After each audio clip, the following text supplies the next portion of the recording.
Mga katrops, welcome back ulit sa aking channel, Sports React PH. At ngayon nga ay pag-uusapan natin ang latest update sa pagbabalik ni Klay Thompson sa Golden State Warriors.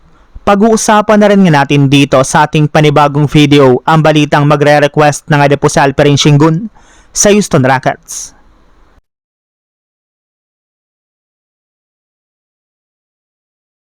Ikinumpirma na nga po mga katrops ng isang NBA insider na balak na nga talaga ng Dallas Mavericks na tanggalin si Klay Thompson ngayong offseason sa kanilang lineup.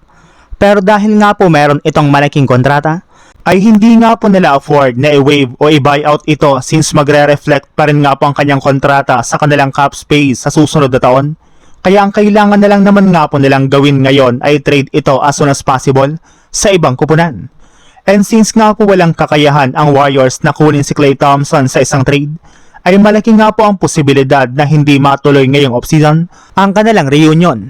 Ngunit kahit man nga po hindi makabalik ngayong offseason si Klay sa Warriors, ay hindi rin naman nga po ito big deal dahil hindi para naman nga po patapos ang kanyang karir sa NBA.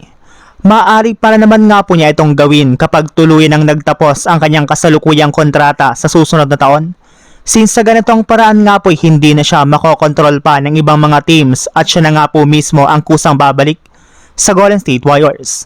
Samantala, punta naman tayo sa ating sunod na pag-uusapan sa balitang magre-request ng Adipose Alperen Sengun sa Houston Rockets. Naka-all-in na nga po mga katrops ang Houston Rockets sa darating na bagong season ng NBA matapos nga po nalang ayusin ang kanilang lineup sa pamamagitan ng pagkuha ng legit na scorer na si Bogdan Bogdanovic at isang legit na trendy player na si Marcus Smart na inaasang makakatulong na sa kanilang team na makapag-compete sa kampyonato. Ang dalawa nga pong ito ang kulang sa kanilang lineup dahil sa tuwing nawawala nga po si Kevin Durant sa loob ng court ay nawawalan nga po ng direksyon ang kanilang opensa. Kaya kumpara nga po last season ay malaki na nga po ang tiwala ng kanilang front office na kakayanin na nga po nilang makapasok na sa NBA Finals. Ang problema lang mukhang may isang player nga po sa kanilang team ang hindi pa rin kumbinsido sa kanilang nabong roster. At ito nga pa si Alperen Sengun na meron nga na pong request sa kanilang front office. Ayon nga dito mga katrops, kung sakasakali man nga na pong pumalpak na naman ang kanilang kampanya next season ay nararapat nga na pong gumawa na sila ng malaking pagbabago sa kanilang lineup. Ito na nga pang huling tsansa ng team na patunayan ang kanilang sarili at kapag hindi na naman nga po sila magtagumpay ay kailangan na nga pong tanggalin at i-trade na ng team ang karamihan sa kanilang mga key players. So yun lang mga katrops, ang handog kong storya ngayong araw.